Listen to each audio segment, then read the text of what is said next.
Okay, so hello everybody, and welcome to this ComSoc Research Collaboration pitch session. I hope you enjoy it, and probably maybe we can interest you, and you will be sitting here or here next year. So my name is Ana García Armada. I am Vice President of Conferences of IEEE Communication Society, and I am an IEEE Fellow and a professor at Universidad Carlos III de Madrid, Spain, where I met many of you because we had a MEDITCOM there. And I'm here today as ComSoc VP Conferences, and they asked me to chair this session, and I hope you will enjoy. Okay, so what is this about? So we are trying to build a bridge between industry and academia.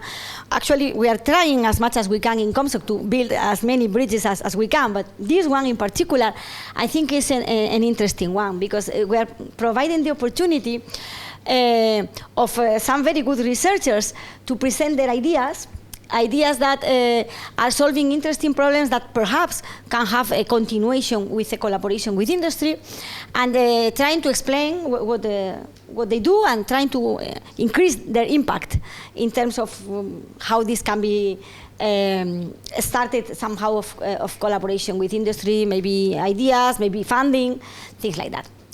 So we do this 3 times per year in our main flagship conferences, ICC and GlobeCom, and in a regional conference like this one.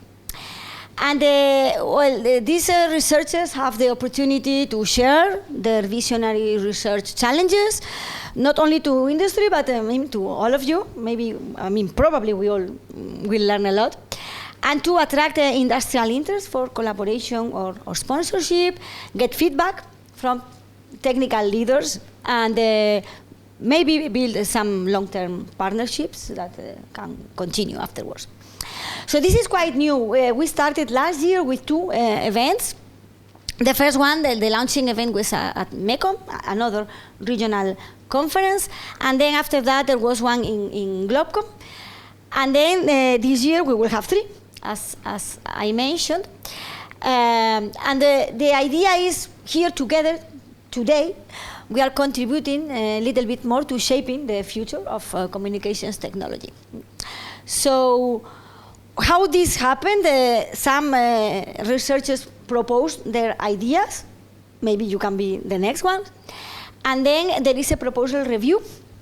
And we do that with our ComSoc Industry Advisory Group. So we have a group of people from industry, the relevant industry in our field, that help us not only in this, in many other things, to try to get closer our activities to their interests. And then there's a selection.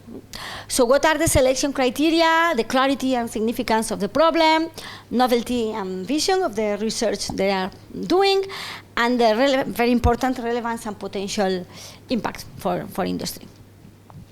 And then we are going to see a selection. Let's say just being here, I think is like a great achievement, I would say, right? And let me just one more and tell you that we believe it is extremely important to connect with industry. And after how this is going to happen, each of the researchers is going to explain in 5 minutes a high impact pitch of what is their problem, and they will try to explain what is the critical problem gap they are trying to solve, what is the transformational potential, and how industry collaboration can accelerate this. And then we will have the question and answer with our experts. And then afterwards, they will have some networking. Well, we will have all a networking session, but they can have also a more private conversation if we feel there is more things to continue. Okay, so before more delay, let me introduce you to our great innovation scouters. We have 3 representatives from the industry in our field. And first we have here Dr. Pavel Duta. He's a senior manager, open innovation and strategy at Samsung. He is part of the corporate R&D open innovation team of Samsung Electronics at San Jose, California. And there he leads efforts on external collaboration, technology and business strategy, R&D management, and technology pathfinding activities. So a big applause to Pavel. And thank you so much for being here. Next, we have Dr. Melike Rolkantarci. She's a senior product manager, AI RAM at Ericsson. She is a very influential technology leader in AI-powered RAM product development, driving forward-looking solutions and AI RAM strategy. She also holds the prestigious Canada Research Chair in AI-enabled next-generation wireless networks, and she's a well-renowned and highly cited professor at the University of Ottawa in Canada. So again, an applause for Melike. And then we have Reinaldo that I already introduced this morning, but I'm going to introduce again. So Dr. Ronaldo Valenzuela, he's Director, Communication Theory Department, Distinguished Member of Technical Staff at Nokia Bell Labs. He's a member of the National Academy of Engineering. He's also an IEEE Fellow, Bell Labs Fellow, WWRF Fellow. And he's also the recipient of many awards, among others, the IEEE Eric E. Sumner Award, the CTTC Technical Achievement Award, and the IEEE VTS Avant-Garde Award. So a big applause to Ronaldo. And before we advance, always we'd like to thank all these companies that are part of our corporate loyalty program. And when you have here the names, we have like tiers because, well, the companies that collaborate more with us, they are in upper tiers, but all of them are extremely important, and it's always a luxury also to count on their help. And without more delay, we go to the first presentation. Unfortunately, he couldn't make it here because of visa issues, so the first one is going to be remote. But we have a video just in case there is any problem with the connectivity, and then he will be able to answer questions. Good afternoon, respected. So let me just first say that this is Mr. Sai Prasad. He's an assistant professor at Symbiosis Institute of Technology, and his speech title is NeuroWave, Edge AI-driven cognitive communication framework for autonomous industrial networks. So let's watch the video and then entertain some questions. And a big applause to Sai, even though... Good afternoon, respected session chairs, distinguished researchers, and everyone present. Myself, Sai Prashant, Assistant Professor, Symbiosis Institute of Technology, Hyderabad. Imagine a smart factory with thousands of sensors, robots, autonomous vehicles, digital twins, and AI control all work together. Now, imagine that a single network congestion event delays a safety message by just a few milliseconds. That delay could stop an entire production line, damage expensive equipment, or even put human operations at risk. Today, industrial communication networks are expected to support intelligent machines, yet the communication layers itself is still largely static and reactive. Our research asks a fundamental question: can communication networks become intelligent enough to understand, predictive, and adapt before failure occurs? Industry 4.0 has transformed manufacturing through industrial IoT, cloud computing, robotics, and industrial networks. However, these technologies still communicate using predefined protocols and fixed network policies, typically react only after failures or disturbances have already occurred. They lack contextual awareness, predictive intelligence, adaptive communication, and self-healing capabilities. As factories become increasingly autonomous, communication itself must evolve from simply transferring data to making intelligent decisions. We conducted a comparative analysis of existing industrial technologies. Industrial IoT, existing data acquisition, which the digital twin provides virtual representation. Edge computing enables local intelligence, and private 5G delivers high-speed communication. However, each technology addresses only one layer of industrial ecosystem. None integrates sensing, cognition, communication, prediction, and autonomous adaptation into a unified framework. NeuroWave architecture, which is of a 6-layer collaborative layers. At foundations, we have the industrial sensors continuously, which monitor the equipment process and industrial condition. Edge AI performs local inference to minimize latency by reducing dependency on centralized cloud infrastructure. The cognitive intelligence engine acts as the brain of the system. It combines the AI models, contextual reasoning, and predictive analytics to estimate future network conditions and operational risk. Based on these predictions, the adaptive communication layer dynamically optimizing bandwidth allocation and also the communication priorities and quality of service. We developed a proof of concept validating environment, integrating a continuous state tank reactor, a power destination network, and industrial digital twin. The framework was evaluated under the respective industrial disturbances, including the sensor failure, alarm floods, cyber attacks, accredited degradation, and also the communication cognition. We performed and indicated the communication reliability approaches by 99%, low end-to-end communication latency, improved the packet delivery performance, and significantly faster recovery from communication disturbances. More importantly, the cognitive engine proactively optimized communication policies before network degradation become critical, demonstrating the feasibility of prediction communication rather than reactive networking. Although this work represents a prototype implementation and the results strongly support the viability of integrating edge AI with adaptive integration communications.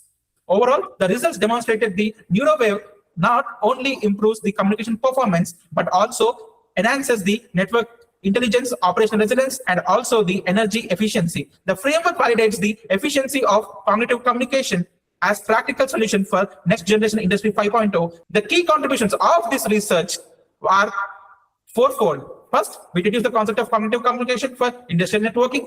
Then we proposed the unified architecture integrating the edge AI, digital twins, adaptive networking, and autonomous decision making. We developed a realistic industrial proof of concept validating the framework, and we establish a scalable foundation for future AI industrial communication system aligned with Industry 5.0 and emerging 6G technologies. And finally, the vision of this neuromorphic edge AI, which the future scope is about, we wanted to focus on phonetic learning for distributed intelligence, expandable AI for transparent decision-making, AI native 6G communication, digital twin federation across multiple factories, and large-scale deployment in small and smart manufacturing environment. To conclude, Industry 4.0 connected machines, Industry 5.0 must connect intelligence. NeuroWave represents a shift from communication as infrastructure to communication as cognition. Rather than simply transmitting information, failure industrial networks should be capable of understanding their environment, predicting disturbance, and also optimizing themselves and learning continuously. We believe NeuroWave produces an important step towards resilient, autonomous, and human-centric industrial communication from the next generation of intelligent manufacturing. With this, thank you for your attention. It is time for questions and answers. Who wants to start? So a very good presentation, and it's really very relevant. The topic is very timely. And my question is, having some experience on indoor and industrial space wireless networks, it's really inexpensive to over-provision. So while the cognitive part is where naturally the challenge and the value proposition is, I think it would be perhaps practical, and let me put it as a question to you, do you think that perhaps simply over-provisioning on the COM side, you can alleviate and remove that part of the challenge rather than attempt to optimize the comms layer, which in really for indoor distances and a single industrial space, as I said, it may be just easy to over-provision and then ignore that part of the problem. What do you think? Yes, first of all, very hello to everyone. I'm very sorry I couldn't able to join what I call physically because of the visa issue. Thank you for the opportunity. So thank you for the question. So let me tell you, so basically this NeuroWave is something like transforming into an industrial communication from a simple data transportation into intelligent context-aware collaboration, enabling the faster, safer, as well as the more autonomous industrial 5.0 ecosystems. So basically whatever right now that has been there at the communications, so which will actually have a private 5G providing the excellent connectivity, but does not make any what they call communication decisions or the communication intelligent decisions over here. So this NeuroWave related to ComSoc or something related to more beyond that is something like it can actually complement the private 5G by adding the AI-driven semantic prioritization by an adaptive routing and distributed decision making, enabling the network to optimize what is communicated and when. So this is something like a completely a networking platform where the communication, the computation and intelligence are co-designed, where the vision is purely aligns with the future of city systems as well as our own core communications. And with this, we can create a very what you call good foundation for the next generation in the smart industries. Hope I have answered your question. Yeah, partly, and I can see your point if you go towards the future. But I'm kind of a practically minded guy, so I think you could add a near-term added value first step to your ideas. For instance, suppose you have an industrial space that is already equipped with Wi-Fi, and then perhaps the addition of an edge AI server can do a lot of the cognition aspects that you're saying, but without having to mess or modify the physical layer of the comms side. That would be a practical example of what I'm saying, of just rely on the provisioning of the comms as is, but concentrate on the value add on the cognition part. To answer that, actually, we developed what they call this complete application in a basic level, where we actually validated the framework using the NS3 as well as the Omninet++, and we are actually deployed in an edge hardware using the NVIDIA Jetson. So this is actually what we have done, and the results are very good, and we are seeing for future collaboration in the industry partners. Okay, thank you. Thank you. You mentioned industry partners. Can you elaborate on that? Did you manage to have some collaborations or in the TRL 8 level? Yes. So basically, yes. The support, I have taken from the industry partner is something like I have been working with the Tech Mahindra. So where we actually worked on the real production data sets. We actually even worked on the edge hardware platform, and I also got an opportunity from their side to deploy this as a pilot deployment. So still that is in the phase. We have only made the phase 1 of it, but still this is only for a small supervision. But definitely for the technology opportunity as well as the transfer, we require more number of hands to be joining in. So these are addressed using this. Tech Mahindra was there, which is located in our own country, that is Hyderabad and India. Tech Mahindra. I think this is on. Well, first of all, thank you very much. Interesting ideas. So I think, I would classify this as an innovation in the software area rather than hardware. And I'm wondering, so basically what makes a big company, imagine Ericsson, Nokia, Samsung, not do what you're doing? Why would not they do what you're proposing? And then if they were to do, what's your sustainable advantage or differentiator? Maybe it's kind of like Ronaldo's question, a bit touching on that again. Okay, talking about the scalability part that is you have been mentioning about. So the research that I have been proposed is an inherently distributed. So which is like each edge node performs local reasoning. And also adding more number of devices increases the computation capacity rather than overloading a centralized controller. So the federated learning will definitely enable this scalable collaboration across the thousands of nodes. And also we are also working on something called as a framework which can actually provide the intelligent communication infrastructure, and also can become one application to run on top of the NeuroWave. So this is what the scalability point, where definitely this can actually replicate the physical assets digitally.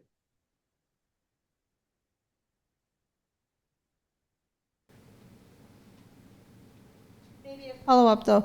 Yes, that's a good explanation how the scheme is working, and maybe a follow up on the scalability of it. So if there's a business around this, what's the scale of the business? I think you had a chart about the market, but then there must be a cost, of course, to this, and then there must be a scale to justify the cost.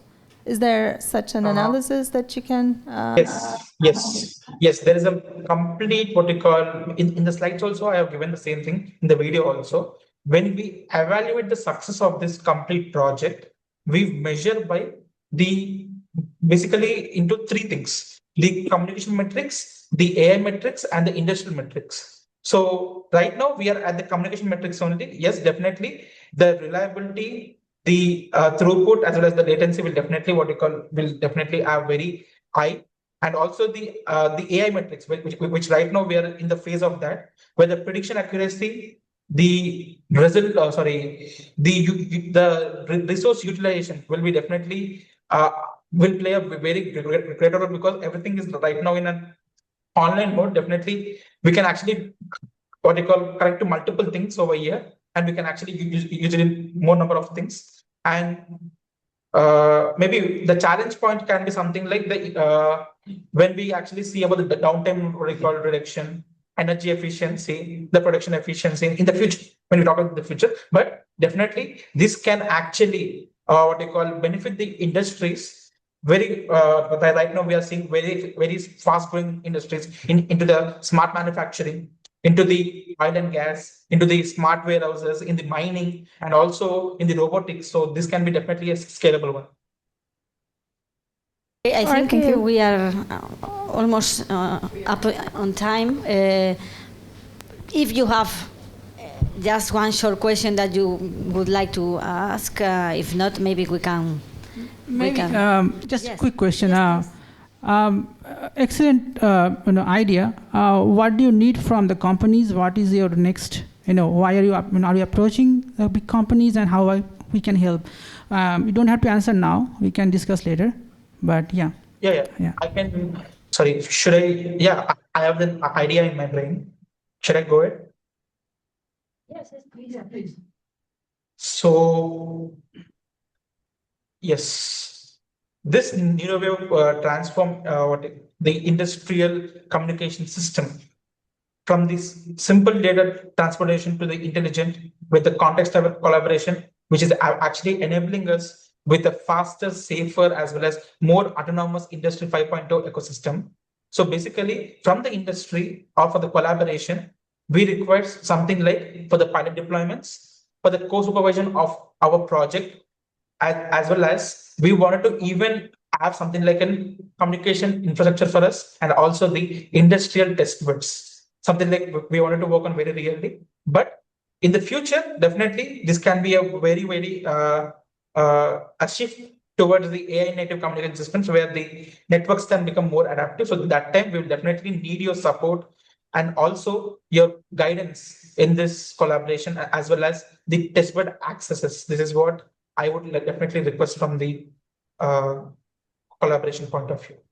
Okay, thank you, Sai. It's a pity that you couldn't come here, so you will not be able to benefit from the further interaction, but we can catch up by email with you if there is any follow-up. Thank you very much. Thank you so much. Thank you. Thank you, everybody. Okay, so let me introduce you to our next speaker, Pedram Johari. He's a principal research scientist at Northeastern University. The title of his speech is Real-Time Digital Twins for Wireless Networks, Testing and Trusting Industry-Grade Intelligent RAN Decisions with AI-Generated Radio Maps. So welcome, Pedram. The floor is yours. I'll just introduce myself while they figure this out. Pedram Johari, a principal scientist at Northeastern University. I'm also the executive director of research and industry partnership at the Institute for Intelligent Network Systems. It's a long name, at Northeastern University. While they get it set up, the presentation that I have today is about one of our spin-offs called TWINET. It's digital twins for radio access networks. I'm not going to use up the time, to be fair, so we'll wait for the slides. Wonderful. Again, Pedram Johari, principal scientist and one of the founders of TWINET, digital twins for radio access networks. The problem that we are trying to solve, and I'm sure everybody appreciates that, is the fact that if you want to do designing and planning in wireless networks, there are challenges, including the cost of making a design and going and testing it in the real world with drive tests and things alike. It's a painfully slow iteration, so you have to go out there, do all the measurements, bring back to the office, look at it, analyze it, figuring out what's next and coming up with solutions. And it also has high risk if you want to do it with your actual users, which at that point is going to be the guinea pigs. If it's for commercial use, of course, you have to try a new feature, and then you may end up degrading the service temporarily because you're trying a new feature. And if it's for the other use, this is a dual-use technology, like in defense, that could be pretty even more critical, and security concerns and privacy and whatnot. We can go to the next slide. What DigiRAN or TwinNet offers is bringing a top-rate, high-fidelity digital twins as the building block. Of course, everybody is talking about digital twins, but that's, for the most part that I have seen, is just simulations offline. What we bring into the picture is a real-time analysis tool. So you have an actual twin that's growing with your actual network. So there's a bidirectional real-time link between what happens in real world and in your digital twin. And in your digital twin, you have the chance of putting together a full protocol stack of your same similar wireless network that you have in real world deployment. Now here, you can introduce new features, new users, new mobilities, and the like. Look at the results in a risk-free environment and bring it back to your deployed network. Again, real-time bidirectional connection between the physical world and what I would like to call it the metaverse, or multiple instances that's growing with your network. This is an overall framework of a project that we started a couple of years ago, at this point 2.5 years ago, with NTIA at the United States Department of Commerce. This was the very first funding that we received. I'm the main PI. Actually, the Secretary of Department of Commerce made an announcement with this award. This is part of the CHIPS Act, if you're familiar in the United States. It was a $1.5 billion which was allocated to public wireless supply chain. A couple of $1 million I received here. It's color-coded for trust. The blue one is a real-time ray tracing that we have built in-house. The green one is what I just explained. That's the bidirectional link between your physical world and the digital twin. The green one down here has two components. One of them is what I would like you to call it, bring your own device. So you can connect your commercial devices to that digital twin. And then we also have a portal that connects the users to all that platform. So at the ease of your home, you can sit there and take a look at it. And of course, actually, I have a real-time demo of that on my phone that you can try later on. And then the little orange box is actually what I call it, the protocol stack twinning. So you can have the wireless network protocol stack on top of it. This work is patented a couple of years ago. Best paper award at GlobeCom 2024. Best paper award at VNC. It has been demoed at NYU. Beyond 6G, again, the winner of that demo, and then it's featured at NVIDIA NV Labs, integrated with 5G LENA, and we have a fully in-house built 3D GUI that you can see a demo of it down here. If you can go to the next slide. So these are the part of the products that we have. The AirMap is one of the core technologies that we have developed. That's an AI-generated radio map. So that's the building block of our digital twins. I'll talk about that in the next slide. The Boston Twin is what creates a twin of a city scale. We called it Boston Twin because we started from Boston, but right now it works anywhere in the world. CO LENA is an integration of Siona and 5G LENA, which is based on NS3. That's, again, part of the components that we have. DigiRAN ray tracing is an in-house built open source ray tracing tool. TwinNet is the bidirectional link between the twins. And then finally, DigiRAN GUI is the 3D visualizer that people can interact with. If we go to the next slide. So this is one of our core technologies called AirMap. This was done partially in collaboration with Viavi Solutions. What you see here, I'm not going to bore you with the AI parts and whatnot. Please feel free to stop by after this and we can talk about that. But what I would like you to look at is these two rows. One of them is what we generate with our AI model. It takes 4 or 5 milliseconds. The other one is what Siona generates, and that takes 15 seconds. So orders of magnitudes faster than that, and hopefully you cannot catch any difference between the two. So we're within 3 dB error, and we are a lot faster and more scalable. If we go to the next slide, in the interest of time. This is our TwinNet. So on top of that, you can do channel analysis and capacity analysis. We go to the next slide. I'm trying to be fast. And these are actually our live demos. This is a video. If you click on it, we can hopefully see some of that.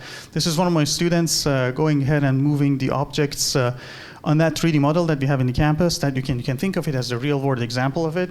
And as you move on, the rays will be calculated almost instantaneously. And then down here, the full protocol stack of 5G Open RAN is running based on that model there. And you can also shadow what happens in the real world. So it's a real-time twinning application between the two worlds. I think I'm gonna skip the last couple of slides in the interest of time, because I didn't have the clicker and it wasn't fast enough. But you get the idea. And this is just connecting the real RU. In this case, it's a Foxconn radio. You have connected to the digital twin, so you are essentially replacing your real world with our twin, but having the same components and the same components of the network. The rest of it is not research-based. I think it's mostly about what we have in terms of the market size and collaborations and whatnot. And the last slide is just the team. If you want to bring that up on the screen, I'll be more than happy to answer questions. Thanks. Thank you. So let me break the ice and get it started. Sure. So a very nice talk, very well presented, just very minor editing. I cannot help it. I'm a little professor myself, and too much stuff in the slides. So cut it by a factor of 4. Sure. Yes. Take each slide, cut it in 4, and decide what are the 3 bullet points you want to put per slide, which means mind discipline. It takes a long time to write a short letter. Absolutely. What are the 3 points you want to convey? Don't attempt to fill it up with material. It doesn't make up for smarts. Absolutely. Quantity is not quality. But anyway, enough of patronizing. But I do have a previous life as a ray tracer myself. And no ray tracer can be deemed to be accurate unless compared against measurement. And I'm going to ask you the killer question. What is the RMS error of your ray tracer compared to measurements? Great question. That's about 5 to 6 dB, and we did it with Viavi solutions with their What measurements would that be? RMSE. Whose measurements? RMSE with Keysight technology equipment. With Excellent. And Viavi. Excellent, both. excellent. I thought you were going to say as compared to Ziona, which No, is no, no, no. We one did ray actually. tracer against No, another ray tracer. No. Okay. We had a So- campaign. We had a measurement campaign at Boston area with carts and whatnot moving Fantastic. around. Yes, Fantastic. Right answer. Very good. of course. And to add to that, we have a mechanism which we call a single shot calibration. So on your cell phone, we collect that information and we calibrate the AI model as we go. Very good. Very interesting work and very good presentation. I have a question about the scale of this. Like, so if I was an operator in Boston, AT&T or Verizon, how many of GPUs I would need to have a digital twin of my network? Wonderful question. So the whole point of having that AI radio-generated maps, or what we call it the AIR maps, was to beat Siona and not having the dependency on a lot of GPUs that NVIDIA provides, right? In a comparison that we did, for a small area of 2 kilometer by 2 kilometer, we can provide the entire AIR map or radio map of that area in 4 to 5 milliseconds. Compare that with running on the most powerful GPUs that we have at Northeastern from NVIDIA, running Siona to generate that same map, that will take about 15 to 20 seconds. So that's about 1,000 times faster, which means if you want to do 1,000 basis stations, you would do it at the same time that Siona would do it for only one single basis station. So that will give you the answer of how scalable this solution is. But it comes at a cost. When you do Siona, it's a ray tracing. It's full ray tracing. So the result is going to be all the rays that's being propagated with all the information. So you have hundreds of taps for your CIR. What we generate is essentially a heat map or the coverage map that tells you the RSRP.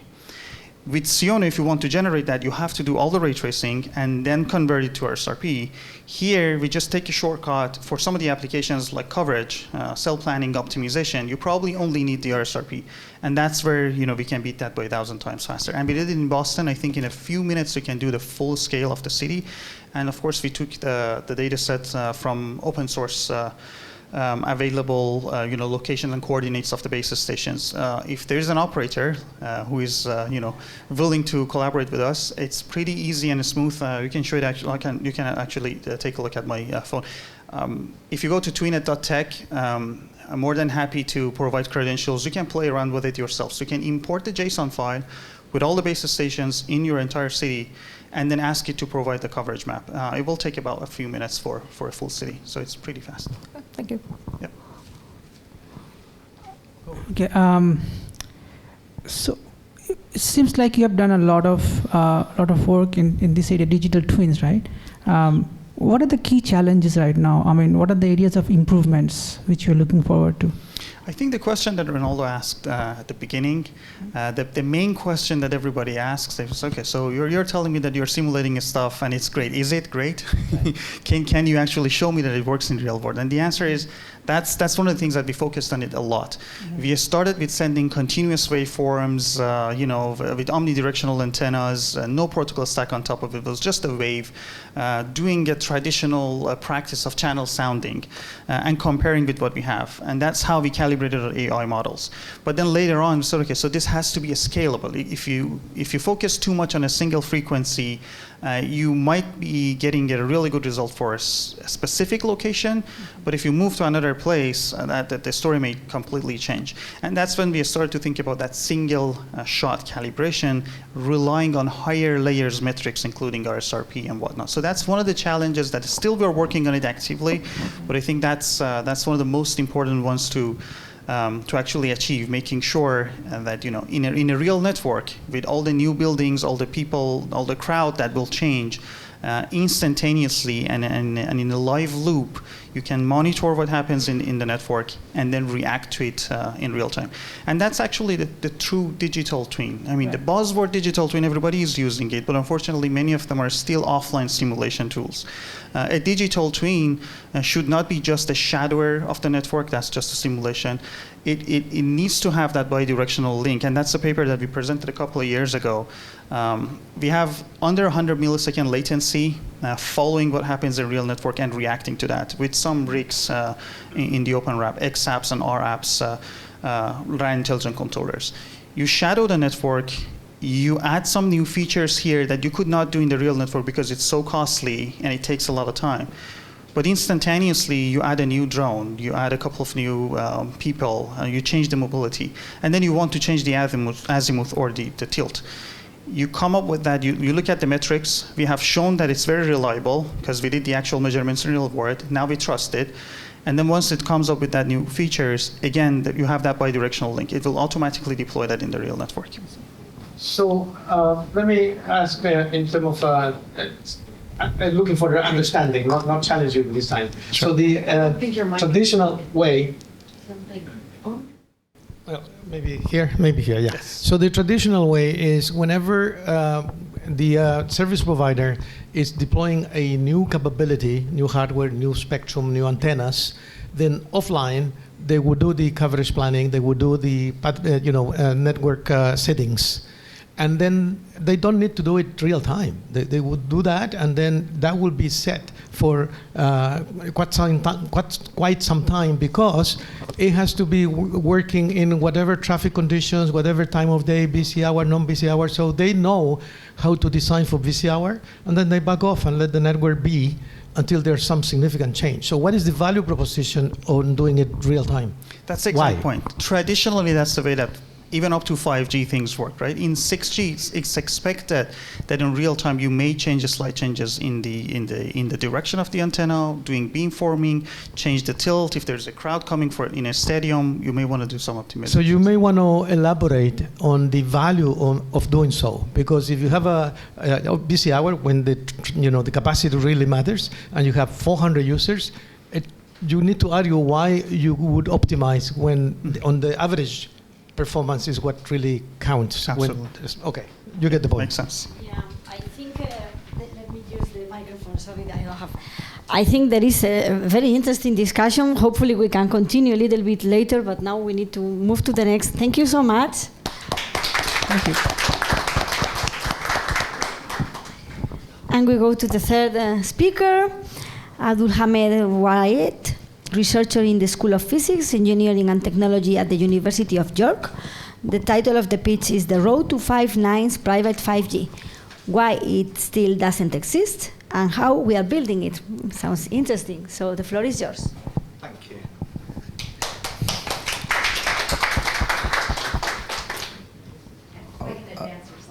All right, yeah. Thank you very much. Hello, everyone. I'm Abdul Hamid. I'm a Royal Academy of Engineering Enterprise Fellow at the University of York. And today I'll be showing you how we're solving one of the biggest challenges in wireless reliability specifically. So 5G has clearly won on scale, but it has not yet earned trust, especially when enterprise operations depend on it. Next slide, please. So rollout happened, traffic is growing and coverage is expanding, and connections are scaling across Europe. However, enterprises are telling us something very different, which is that they're struggling with complexity of networks, they're struggling with reliability, and more critically, they don't fully trust wireless when operations, mission critical and business critical, depend on it. So we believe that the next value pool is not more rollout, but it's performance that those industries can trust. Next slide, please.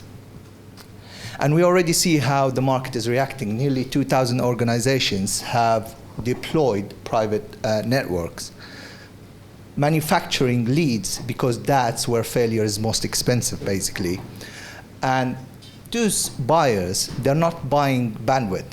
They're buying control over performance, security, and operations. Next slide, please. But here's the challenge. Even with private networks, failures still happen. And they don't necessarily start in the core, but they can actually start at the lower radio layer.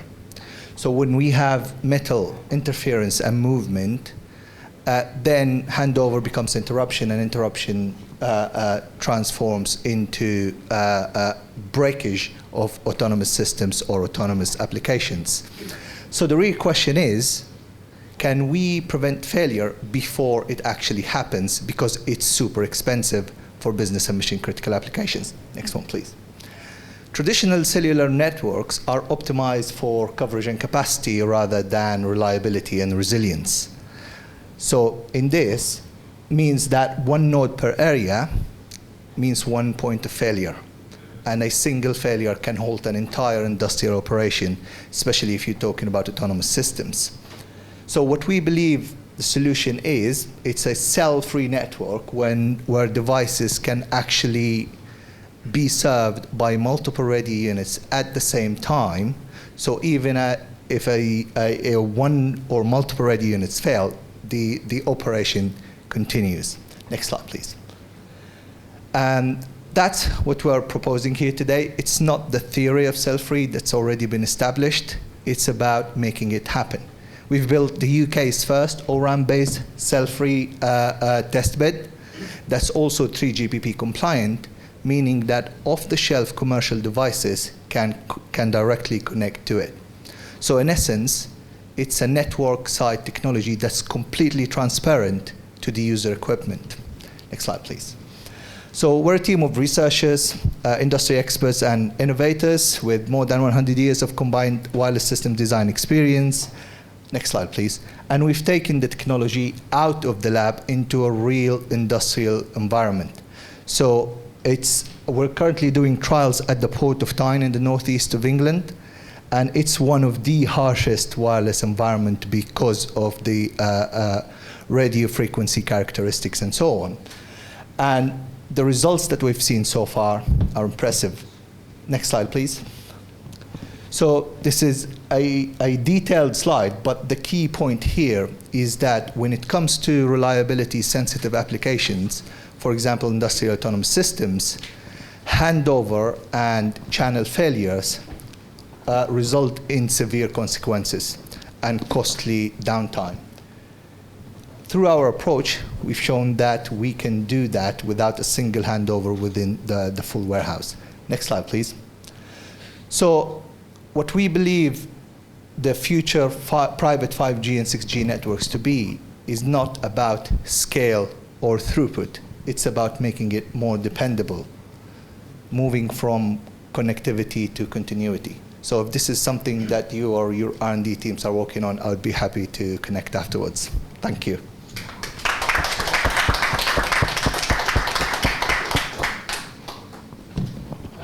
Allow me to jump in because you again touched or the other one perhaps. Touched a topic dear to my heart going back. So no technical question because the technology actually goes back 20 years. We used to call it with Jerry Foskini network MIMO, then 3GPP took it and call it coherent multipoint. And so obviously if you have 8 base stations talking to one terminal in a distributed MIMO, coherent multipoint, or cell-free, is much more reliable. The point is proven, agree 100%, very good, valid point. The challenge, and this is the advice I give you, is you have to present in a much clearer way. If I am the port authority or the industrial owner, why would I trust you and not Ericsson to buy this from? Thank you for that. This is the perfect example. So at the port, they have a private 5G network provided by VT with Ericsson, right? And actually, and I'm not saying that to target Ericsson, but that's the fact. So in other places it could be Nokia, and others it could be Huawei, but it's an established vendor, right? The issue is we're not actually competing to be a vendor. So what we built this on is actually on a disaggregated O-RAN architecture, which means what we're targeting is the CU-DU stack specifically. So our aim is actually, because we've studied the market, we know that you can't actually go up against an established vendor, and a hardware investment takes like 10 years. By then, it will have already been in the standards and so on. So our value proposition to vendors and integrators is that we are software-based. So we're not selling a new box. What we're aiming to do is actually prove the value through our own test bed, which is what we're doing now, to generate customer pull such that the operator talks to the vendor. And we're already doing that, and it's being very effective. So we're not trying to replace it.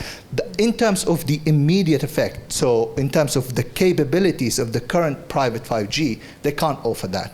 We know that it's based on a very highly optimized cellular approach, which means each device is inherently connected to a single cell, which means the resilience side of things, it's either going to be super expensive by duplicating hardware, or you can do the patching, which is COM, which is very expensive computationally, very expensive in terms of networks. But what we're providing is showing the capabilities of having a cell-free architecture to the end user. Thank you. So what is the biggest bottleneck for this to enter the industry? Like, have you spoken to the industry partners and see what are the challenges there, you know? Yes. So from our perspective, so the end users that we've been trialing it with all love it, right? But the question that we know is coming is, how do you scale it? And that's why we're starting with private deployments, because currently we're using commercial off-the-shelf servers. Eventually, it's going to be highly optimized and accelerated hardware as well. And that's why we're entertaining the idea of collaborating with hyperscalers, because we know that it's coming. If you want to take cell-free into the mainstream in 6-7 years' time, it's going to be a computational bottleneck. The PHY algorithms, the beamforming, the joint processing is very expensive to scale, but we're already actively working on that at the moment. In terms of the end users and the integrators, they like it very much, and that's why we're actually actively commercializing this technology, starting with private deployments, moving into neutral hosts, and hopefully into the mainstream. Thank you. Very good presentation, and also I think reliability is maybe one of the most underrated parts in the wireless until now, but it's getting obviously some importance. I was wondering about your test setup, if you can give some details. So you said O-RAN compliant. Are you using multiple radios from multiple vendors, a different CU from another vendor? Can you give more details on that? Thank you for that. Yeah, so we're realizing O-RAN in multiple domains. So in terms of the architecture itself, we're using commercial off-the-shelf Dell server to run our SRS RAN-based stack. So you've got the hardware and the software disaggregation, and then we're using off-the-shelf Benetel radios. So we're not mixing radios at the moment. That's going to be the next step. It's always a nightmare, even though O-RAN promises seamless integration. It's never the case. But we're using Benetel 7.2 split radios. We're using off-the-shelf Dell server. We're using an Open5GS core as well. So the network is inherently disaggregated. We can definitely plug and play and try different components for different layers as well. I think if I think about the, coordinated multi-point for a single vendor, I don't want to think about it for multiple vendor, I would say. Thank you for that. Yes, definitely. Yeah, so let me follow up. Yes. What you're doing is admirable. Evidently, it's a great idea. It's survived the test of time in the technical concept. But at the same time, it begs the question, two questions. So if you stay in the realm of cellular, not Wi-Fi, then the vendors, the equipment vendors, play according to 3GPP rules. So do you need, for your magic sauce to happen successfully commercially, do you need 3GPP compliance? And let me follow up. And the second one is the equipment vendors, the main ones, my colleague and my own company. If we saw enough money and justification to do this, it stands to reason that we would already be doing it. Now, why would we bother short-circuiting our product development roadmap and entertaining a discussion with you? Perfect question. Yeah, let me respond to the latter question first. The market is not big enough for you. It's big enough for us as a new player, right? So when you take a look at 15% of the private 5G market, you pass. Exactly. We don't. Because if we can prove it there, then we will get your attention. Exactly. Good answer. Yeah. So and in terms of the earlier one, the 3GPP one, we actually thought very carefully about this, obviously, because if we play around with anything that's standard based, then the UE is not going to be compliant. We can't connect it. So we need to be 3GPP compliant, but we don't have to influence it. That's what you guys are for. Yeah, exactly. But we're preparing our patents such that we have a defensible value proposition, but we can't, as a spin-out, actually influence the patent. We just don't have the resources to do that. Very good answer. Thank you. I think time is kind of up. Thank you very much. In particular, these two, I think I saw a lot of, resonance with the things you do, guys, and the questions were extremely interesting. I think you probably learned. And well, I wonder if even though the market is small yet, but maybe there is, I don't know, an interest to support some of these from any of your colleagues, maybe not you, but I don't know, someone in your companies, because I saw like they are very, very tightly matching what the three companies are doing. And well, in any case, we can continue the conversation. Reynaldo, you want to say something? Yeah, so in particular with the what we call coherent multipoint, I would be very happy to make the connection with colleagues internal to the corporation where they can follow up. They certainly they would be very interested in hearing your pitch. Brilliant. Thank you very much. And just to follow up, all the talks are great. There are entities within Samsung who are actually dealing with this kind of research, and we have investment arms, startup fundings. So yeah, please reach out to us, and then thank you. Thank you. Great. Would you want to say something, Yeah, Melike? absolutely. And I would like to also thank all the presenters. I think it was really great ideas, very well presented, and interesting research challenges. And I believe ComSoc deserves a thank you as well, because you probably selected among many ideas 3 industry pitches. Now I'm curious, how could one contribute if they are now in the audience, they are listening, then how could they become like one of you guys, they could go to the conference, present their ideas. Where could we find that information? I think that would be useful to share. Yeah, maybe we can explain. Maybe Regan, you can explain a little bit the process. Yes. Yeah.